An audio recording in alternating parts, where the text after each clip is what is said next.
जमीयत उलेमाए हिंद के राष्ट्रीय अध्यक्ष और दारुल उलूम के सदर मुर्दिस मौलाना अरशद मदनी का विवादित बयान सामने आया है। इनका कहना है कि मुस्लिम होने के कारण अल फलाह यूनिवर्सिटी के चांसलर पूर्व कैबिनेट मंत्री आजम खान को निशाना बनाया जा रहा है। इन्होंने आगे कहा, मुसलमान न्यूयॉर्क और लंदन में मेयर बन सकता है तो हिंदुस्तान के अंदर किसी मुस्लिम यूनिवर्सिटी का कोई आदमी वाइस चांसलर क्यों नहीं बन सकता, लेकिन अगर बनेगा तो आजम खान की तरह जेल जाएगा।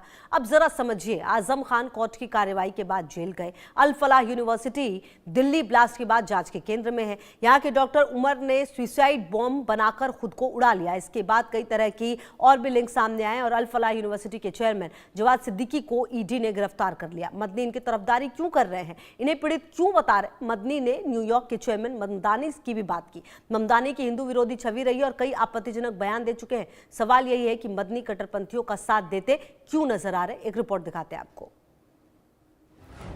अल फलाह यूनिवर्सिटी के चेयरमैन जवाद, यूनिवर्सिटी में आतंकी लिंक के बाद बवाल।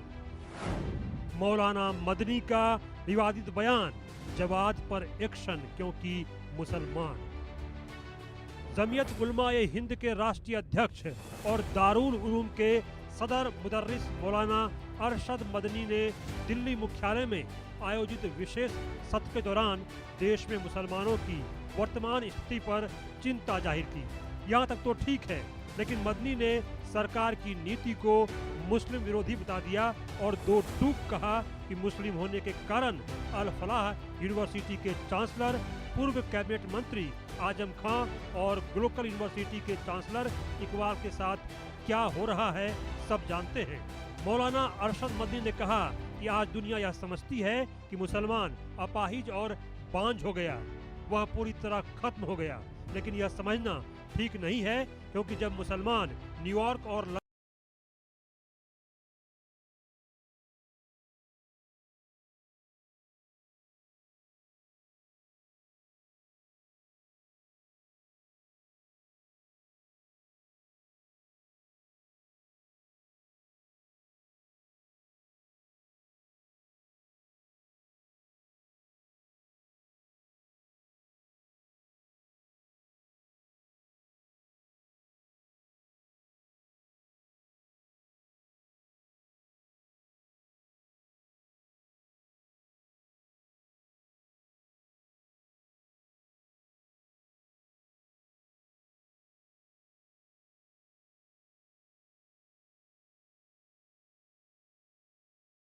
सिद्दीकी के बारे में बात कर रहे हैं। अल फलाह यूनिवर्सिटी के चेयरमैन हैं। उनकी यूनिवर्सिटी में आतंक के लिंक मिले।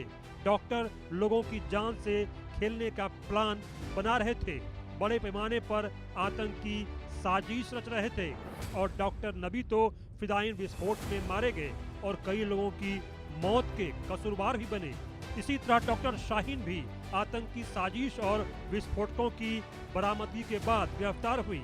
कड़ी लंबी है और मदनी साहब अलग ही बयान दे रहे हैं।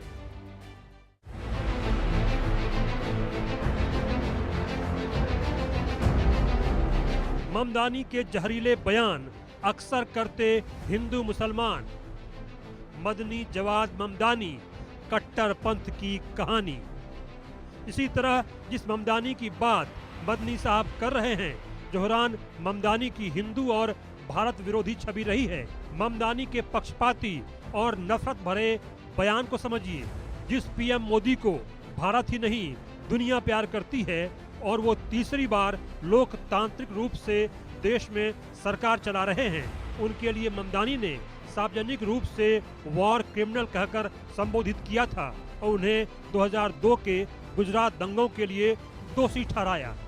यह बयान तब दिया गया जब भारत के सर्वोच्च न्यायालय ने पीएम मोदी को दंगों के संबंध में पहले ही क्लीन चिट दे दी थी। ममदानी ने दावा किया था कि गुजरात में अब कोई मुसलमान नहीं बचा है, जो कि पूरी तरह से झूठा और भड़काऊ बयान था। यह दावा गुजरात की मुस्लिम आबादी के मौजूदा आंकड़ों के विपरीत है और इसे विभाजनकारी राजनीति के रूप में देखा जाता है। ममदानी ने अयोध्या में राम मंदिर के उद्घाटन को मस्जिद के विध्वंस का उत्सव कहा था और हिंदुत्व फासीवाद का प्रतीक बताया था। यह बयान भारत के लोकतांत्रिक और कानूनी प्रक्रिया के तहत आए सुप्रीम कोर्ट के फैसले को नकारता है और करोड़ों हिंदुओं की आस्था को ठेस पहुंचाता है। जनवरी 2024 में ममदानी न्यूयॉर्क में राम मंदिर के प्राण प्रतिष्ठा समारोह के खिलाफ आयोजित प्रदर्शनों में भी शामिल हुए थे। इन रैलियों के दौरान कथित तौर पर हिंदुओं के खिलाफ अपमानजनक नारे लगाए गए थे। इसलिए कुछ दिनों पहले अमेरिकी राष्ट्रपति डोनाल्ड ट्रंप ने ममदानी पर इस्लामिक कट्टरपंथी के करीबी होने का आरोप लगा दिया था। हालांकि उन दोनों की मुलाकात हुई है, लेकिन दोनों एक दूसरे के घोर विरोधी रहे हैं। Bureau report, India news.